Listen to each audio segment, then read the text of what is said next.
Assalamualaikum warahmatullahi wabarakatuh. Perkenalkan, kami dari kelompok 9 ingin mempresentasikan hasil kerja kami tentang pembuatan simplisia tapak dara.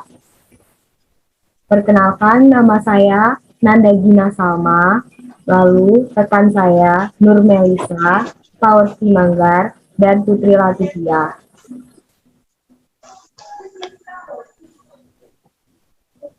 Tapak dara. Tapak dara atau Chaharus resoluel merupakan tanaman pendek dengan bunga di ujung batang yang berbentuk lingkaran dengan 5 helai mahkota dan cepat menghasilkan biji. Klasifikasi tapak dara. Nama Simplicia Chaharus resoluel, Kerajaan Plantae, Divisi Magnoliophylla, kelas Magnoliopsida, Ordo Gantionales, famili Apocynaceae, genus Cantharis, spesies Cerozeus. Morfologi dan karakteristik tapak dara. 1. Ada batang. 2. Bunga. 3. Daun. 4. Kandungan senyawa. 5. Khasiat dan manfaat tapak dara. 6. Pembuatan simplisia tapak dara. Batang tapak dara. Habitus tapak dara berupa tumbuhan semak, termasuk tumbuhan tahunan. Tinggi sekitar 1-2 meter. Memiliki batang berkayu, bulat, bercabang, beruas-ruas, dan berwarna hijau.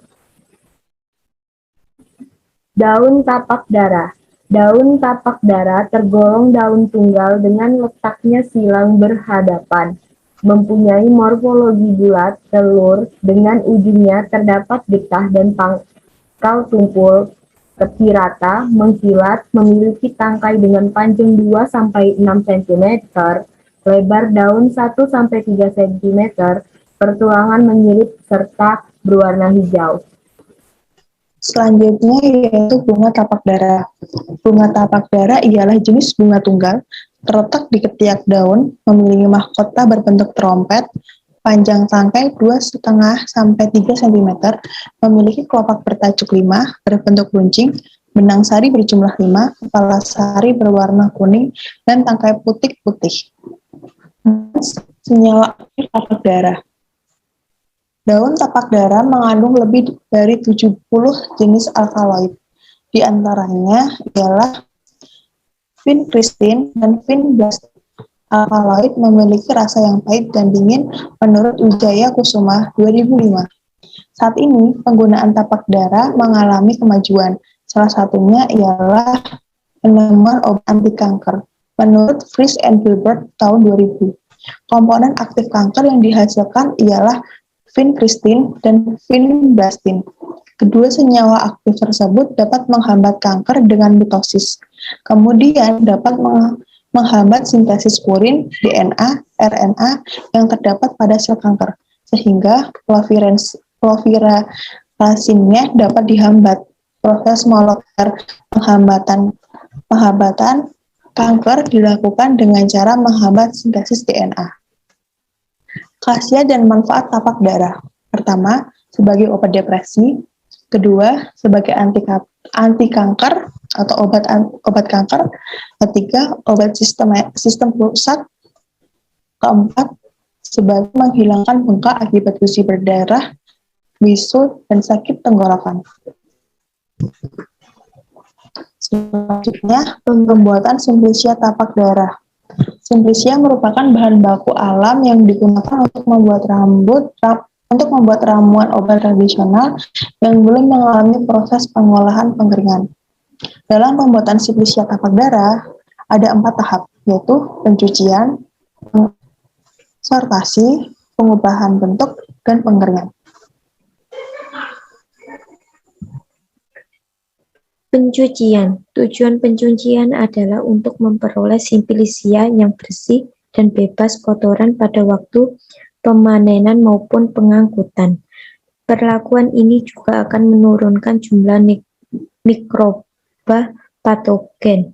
Pencucian yang benar dilakukan dengan air mengalir sehingga kotoran yang terlepas tidak kembali lagi.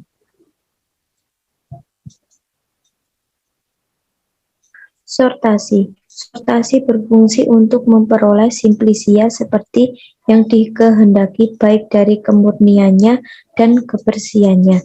Selanjutnya juga berperan untuk memilih bahan berdasarkan ukuran panjang, lebar, besar, maupun kecil sehingga dapat diperoleh ukuran yang seragam atau sama. Sortasi dibedakan menjadi dua, yaitu sortasi basah dan kering. Teknis sortasi kering dan basah memiliki kesamaan, yaitu memisahkan atau membuang semua bahan asing dan kotoran yang mencemari simplisia yang berkualitas dapat menurunkan mutu. Dengan sortasi diharapkan dapat memperoleh keseragaman mutu dan ukuran simplisia.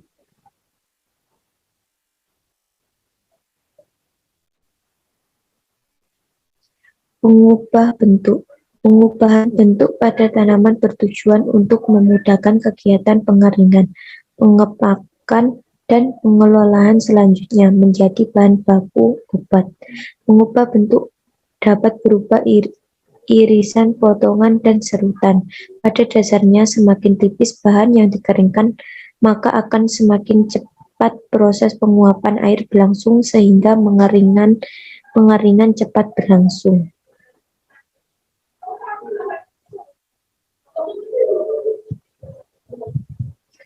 Pengeringan. Pengeringan berfungsi untuk mencegah terjadinya pencemaran serta kontaminasi oleh jamur atau patogen yang dapat menurunkan kualitas atau mengakibatkan keracunan pada saat bahan dikonsumsi. Pengeringan pada dasarnya merupakan upaya untuk menurunkan kadar bahan sampai pada tingkat yang diinginkan atau kadar air bahan sampai pada diinginkan atau kadar air seimbang dengan atmosfer normal. Pada keadaan ini, penurunan mutu bahan oleh kembang, aktivitas enzim, dan serangga dapat diabaikan. Kartasopoetra 1989.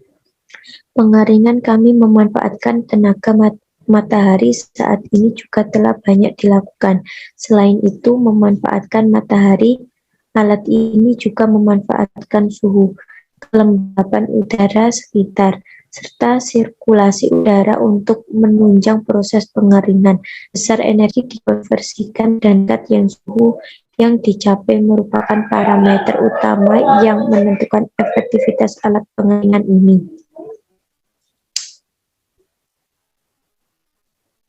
Hasil pengeringan.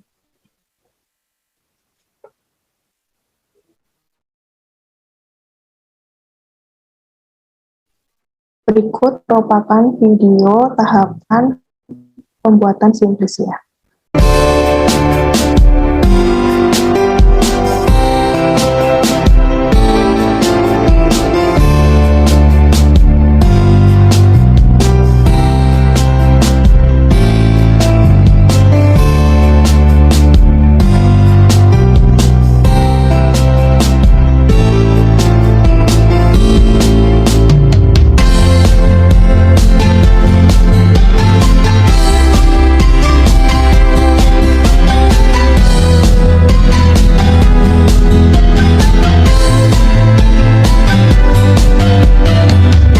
Dari kelompok kami, bila ada salah kata, Kami mohon maaf.